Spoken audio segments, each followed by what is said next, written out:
Perkenalkan, nama saya Feridiana Aldena Renata dari kelas C dengan NIM 21657. Pada kesempatan ini saya akan mempresentasikan materi Human Resource Management tentang tes dan seleksi karyawan. Sebelumnya saya akan memaparkan 5 poin penting yang saya bahas dalam materi ini. Poin pertama, menjelaskan mengapa mengetes dan menyeleksi karyawan itu penting. Yang kedua, menjelaskan apa yang dimaksud dengan reliabilitas dan validitas. Yang ketiga, menyebutkan dan mendeskripsikan kategori dasar tes seleksi beserta contohnya. Yang keempat, menjelaskan cara menggunakan dua simulasi kerja untuk seleksi. Yang kelima, mendeskripsikan cara untuk meningkatkan proses pengecekan latar belakang oleh pemberi kerja. Poin pertama, mengapa mengetes dan menyeleksi karyawan itu penting?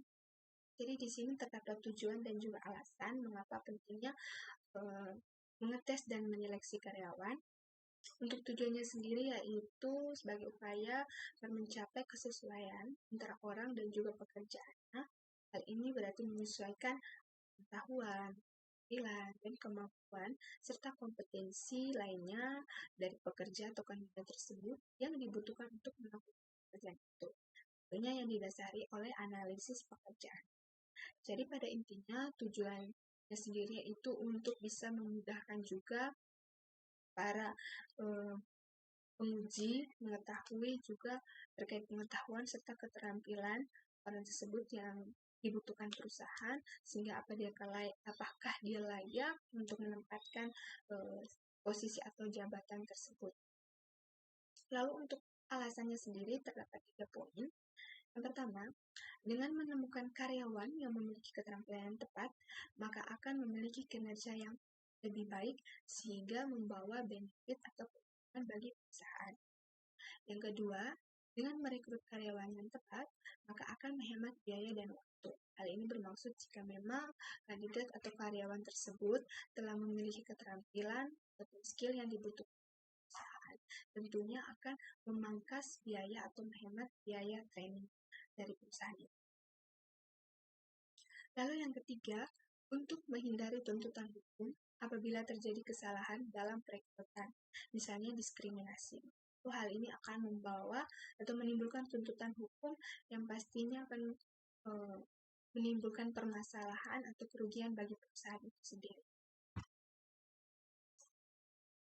Lalu yang berikutnya, dasar-dasar pengetesan dan penyeleksian karyawan. Terdapat 3 seleksi, ada reliabilitas, validitas, dan analisis utilitas. Reliabilitas sendiri yaitu konsistensi dari nilai yang didapatkan dari orang yang sama ketika dites ulang dengan tes yang identik atau dengan bentuk berlainan dari tes yang sama. Jadi, pada intinya reliabilitas ini menguji kekonsistenan dari objek yang diuji dengan tes yang sama dan dilakukan secara berulang. Jawabannya diberikan sama dengan yang sebelum-sebelumnya. Lalu untuk validitas sendiri, yaitu akurasi sebuah tes, wawancara, dan sebagainya, mengukur sejauh mana hasil bisa mengukur dengan benar apa yang salah.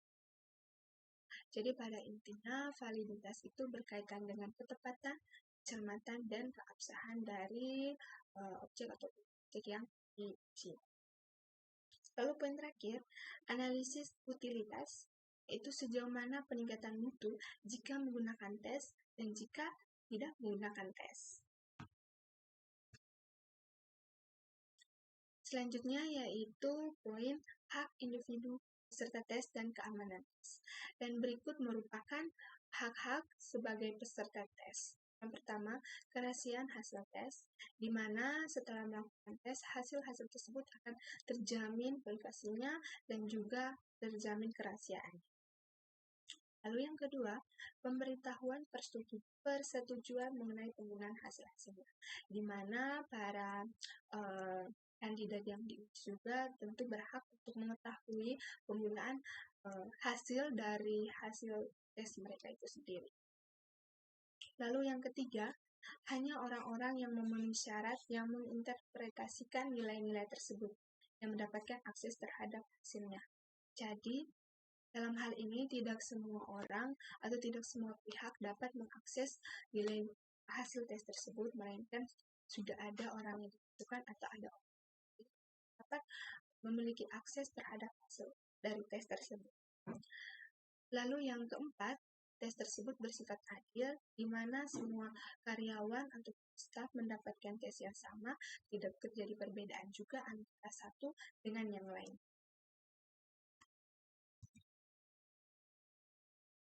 Lalu selanjutnya ada jenis-jenis tes. Di sini ada beberapa jenis-jenis tes. Yang pertama, tes kemampuan kognitif. Tes kognitif meliputi tes kemampuan logika atau intelijensi dan kemampuan mental spesifik seperti daya ingat dan pemikiran induktif.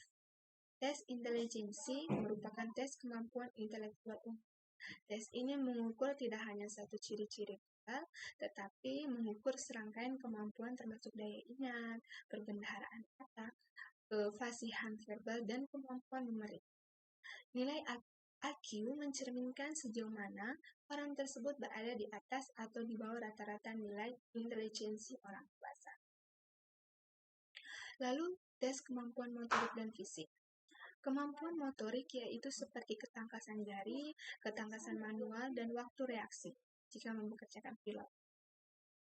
Tes mengukur kecepatan dan akurasi dari penilaian sederhana serta kecepatan gerakan jari tangan dan lengan. Tes lainnya meliputi Stromberg's Dictionary Test dan Purdue Patchwork, papan panjang Purdue. Tes kemampuan fisik juga dapat diperlukan yang meliputi kekuatan statis, mengangkat beban, kekuatan dinamis, pull up, menarik tubuh ke atas, koordinasi tubuh, lompat tali, dan juga stamina. Sebagai contoh, pelamar untuk marinir Amerika Serikat harus lolos dari initial strength test, tes kekuatan awal yaitu 20 kali push up, 35 kali sit up, dan lari 1,5 mil.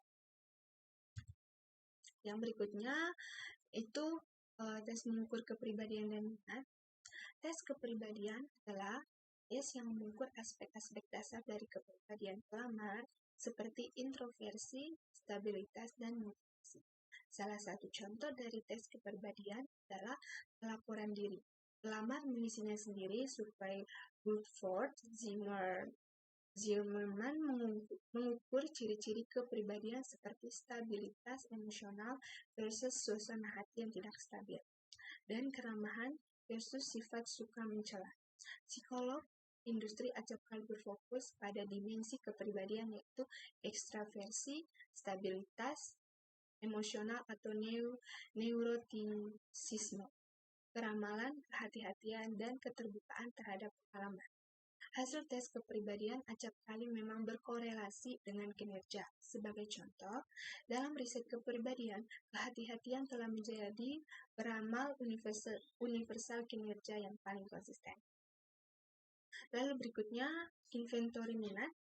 Tes yang membandingkan minat seseorang dengan minat orang lain yang sekarang dalam berbagai pekerjaan serta untuk menentukan pekerjaan yang lebih sesuai untuk individu tersebut. Jadi dengan inventory minat ini dapat secara tepat seorang kandidat itu mengetahui apa yang cocok untuk dirinya dan posisi apa yang cocok untuk dirinya. Lalu tes pencapaian. Di sini yaitu tes pencapaian mengukur apa yang telah dipelajari seseorang. Tes ini mengukur pengetahuan mengenai pekerjaan di area-area seperti ekonomi, pemasaran, atau sumber daya manusia. Tes pencapaian juga populer digunakan di tempat kerja. Poin selanjutnya yaitu 2 simulasi kerja untuk seleksi. Terdapat 2 simulasi untuk penyeleksian karyawan. Yang pertama, pusat penilaian manajemen. Sebuah simulasi 2 hingga 3 hari, yang mana 10 hingga 12 kandidat melakukan tugas manajemen realistis, seperti melakukan presentasi di bawah pengamatan para ahli yang menilai potensi kepemimpinan setiap kandidat. Jadi dengan adanya simulasi ini tentu memudahkan para ahli juga serta penguji mengetahui sejauh mana karyawan atau kandidat tersebut mampu menghandle pekerjaan yang diberikan kepadanya. Lalu yang kedua, pendekatan pelatihan dan evaluasi kerja manajer, yaitu melatih kandidat untuk melakukan beberapa tugas dari pekerjaan dan kemudian mengevaluasi kinerja kandidat tersebut sebelum dipekerjakan. Dengan adanya simulasi ini tentu akan memberikan kemudahan sendiri bagi para pemberi kerja untuk mengetahui apakah dia sudah layak dan pantas untuk menempatkan atau ditempatkan di posisi tersebut. Baik, untuk kesimpulannya sendiri dari pentingnya tes dan seleksi dari karyawannya itu menjamin perusahaan memiliki karyawan yang tepat untuk suatu jabatan dan pekerjaan, memastikan keuntungan investasi SDM perusahaan, mengevaluasi dalam mempekerjakan dan penempatan pelamar sesuai minat, dan memperlakukan pelamar secara adil, dan meminimalkan diskriminasi. Jadi sekian teman-teman hasil presentasi dari materi tes dan pentingnya tes dan seleksi karyawan. Semoga bermanfaat. Terima kasih.